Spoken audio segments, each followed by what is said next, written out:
আসসালামু আলাইকুম, আপনাদের সকলকে হুমায়রা কিচেনে স্বাগত। তো আজকে আমি গ্রাম্য পদ্ধতিতে আপনাদের সঙ্গে কচুর পাতা রেসিপি শেয়ার করব। তো সেই জন্য দেখুন কচুর পাতা তুলে নিয়ে চলে এসেছি, সেগুলোকে ভালোভাবে কেটে দিয়েছি। দেন ওভেনে কড়াই বসিয়ে দিয়ে পরিমাণ মতো জল দিয়ে দিলাম। জল দেওয়া হয়ে গেলে এবার এতে আমি স্বাদ মতো লবণ দিয়ে দেবো।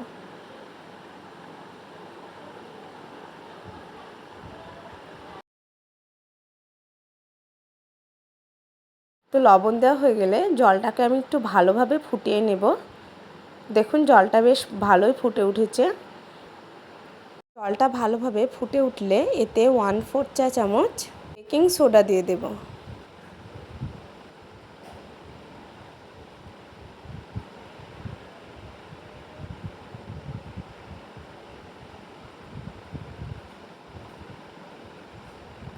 তো বেকিং সোডা দেওয়ার পরে দেখুন খুন্তি দিয়ে ভালোভাবে জলটাকে নেড়ে নিচ্ছি। দেন কচুর শাকগুলোকে ভালোভাবে কুচি করে কেটে নিয়েছিলাম, সেগুলোকে দেখুন দিয়ে দিচ্ছি।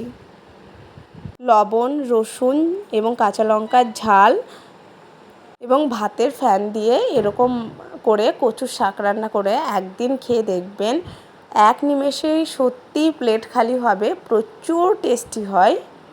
দেখুন আমি এবার ঢাকনা দিয়ে বন্ধ করে দিলাম সেদ্ধ হওয়ার জন্য। তো 5 মিনিট পর এসে দেখছি বেশ ভালোভাবে কচুর পাতা সেদ্ধ হয়ে গিয়েছে। অবশ্যই বেকিং সোডাটা ইউজ করার চেষ্টা করবেন, কেননা কচুর পাতা অনেক সময় এমন হয় যে সেদ্ধ হতে চায় না। বেকিং সোডাটা দিলে ভালোভাবেই সেদ্ধ হয়ে যায়। তো দেখুন কাঁচা লঙ্কা এবং রসুন ভালোভাবে বেটে রেখেছিলাম, সেগুলোকে দিয়ে দিলাম ভালোভাবে। এবার খুন্তি দিয়ে নেড়ে নিচ্ছি। তো দেখুন ঝালটাকে ভালোভাবে দেওয়ার পরে কিন্তু খুন্তি দিয়ে এদিক ওদিক নাড়ানাড়ি করে নিলাম। এবার এটাকে প্রায় 3 মিনিট মতো ঢাকনা দিয়ে পুনরায় বন্ধ করে রাখবো। তো 3 মিনিট পর এসে দেখছি বেশ ভালোই আরও সেদ্ধ হয়ে গেছে। এবার একটা ঘুটনা নিয়ে নিয়েছি, এতে ভালোভাবে শাকটাকে ঘুটে নিচ্ছি। অবশ্যই শাকটাকে মিহি করে ঘুটে নিতে হবে যাতে গোটা না থাকে। তো দেখুন আমি ভালোভাবে শাকটাকে ঘুটে নিচ্ছি। আপনাদের কার কার কচুর শাকের রেসিপি ভালো লাগে, আপনারা যদি কচুর শাকের রেসিপি এরমভাবে ট্রাই না করে থাকেন, অবশ্যই একদিন ট্রাই করে ফ্যামিলির লোককে খাওয়াবেন, সত্যি ভালো লাগে। কচু শাকের এই রেসিপির সঙ্গে মাছ মাংসের ঝোল থাকলে তো আরও স্বাদ বেড়ে যায় খাবারের। তো আপনারা অবশ্যই ট্রাই করে দেখবেন। তো দেখুন আমি ভালো করে ঘুটনা দিয়ে কিন্তু ঘুটে নিচ্ছি এবং দেখুন কচুর শাকগুলো বেশ ভালোই মিহি হয়ে যাচ্ছে। আমার রেসিপিটা আপনাদের সকলের ভালো লাগলে একটা লাইক দিতে অবশ্যই ভুলবেন না। তো আপনাদেরকে আগেই বলেছি কচু শাকের এই রেসিপিটা আমি কিন্তু ভাতের ফ্যান দিয়ে রান্না করব। আপনারা অবশ্যই ভাতের ফ্যান দিয়ে রান্না করারই চেষ্টা করবেন, কেননা ভাতের ফ্যান দিয়ে যদি আপনারা কোনো দিন ট্রাই করে না থাকেন তাহলে অবশ্যই ভুল করেছেন বলবো, কেননা ভাতের ফ্যান দিয়ে কচু শাকের এই রেসিপিটা অসম্ভব রকম সুন্দর খেতে হয়। তো দেখুন কচু শাকের মধ্যে কিন্তু আর এক্সট্রা কোনো জল নেই। তো আমি প্রায় 1 মিনিট মতো ফুটিয়ে নেব। দেন এতে ভাতের ফ্যান অ্যাড করে দেব। তো আমার রেসিপি ভালো লেগে থাকলে অবশ্যই শেয়ার করতে ভুলবেন না।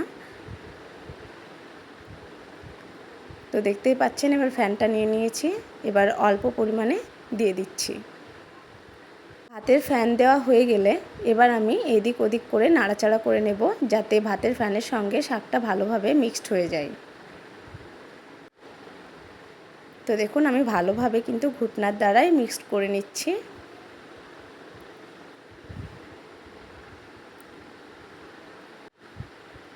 তো এবার আমি প্রায় 2 মিনিট মতো আরও ফুটিয়ে নেব। তো শাকটা বেশ ভালোই ঘন হয়েছে। তো অল্প পরিমাণে আরও আমি ভাতের ফ্যান দিয়ে দিচ্ছি। চারিপাশে অনেকটাই শাক লেগে রয়েছে, সেগুলোকে ছাড়িয়ে নিচ্ছি দেখুন খুন্তি দিয়ে।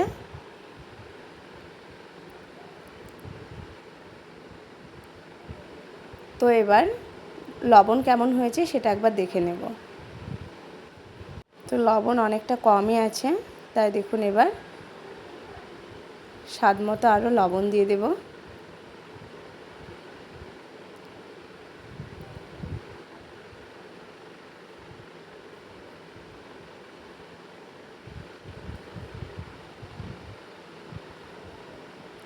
তো দেখুন লবণ দেওয়া হয়ে গেছে, এবার খুন্তি দিয়ে পুনরায় নেড়ে নিচ্ছি।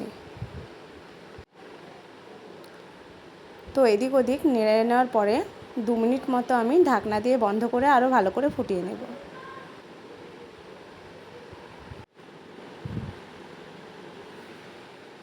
তো দেখুন 2 মিনিট হয়ে গেছে, কত সুন্দরভাবে ফুটে গেছে। এবার আমি পরিবেশনের জন্য শাকটাকে নামিয়ে নেব। তো আমার রেসিপি আপনাদের কেমন লেগেছে অবশ্যই জানাবেন। আপনারা আমার ভিডিও কোথা থেকে দেখছেন সেটাও অবশ্যই জানাবেন। এরকম সহজ ও লোভনীয় রেসিপি পেতে আমার চ্যানেলটিকে ফেসবুকে ফলো এবং ইউটিউবে সাবস্ক্রাইব করতে ভুলবেন না। তো আশা করি আমার রেসিপি আপনাদের ভালোই লেগেছে।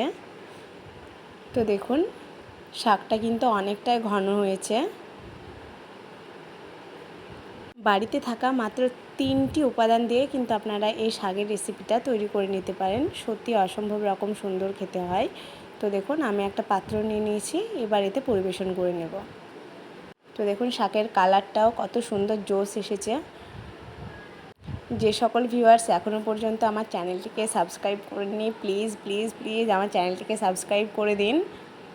আমার ভিডিওটি লাস্ট পর্যন্ত ধৈর্য ধরে দেখার জন্য আপনাদেরকে অসংখ্য ধন্যবাদ। আপনারা সকলে সুস্থ থাকুন, ভালো থাকুন। আপনারা আমার জন্য অনেক দোয়া করবেন। পরবর্তী কোনো রেসিপিতে পুনরায় আসছে। আজকের মতো এই পর্যন্ত। আল্লাহ হাফেজ, টাটা।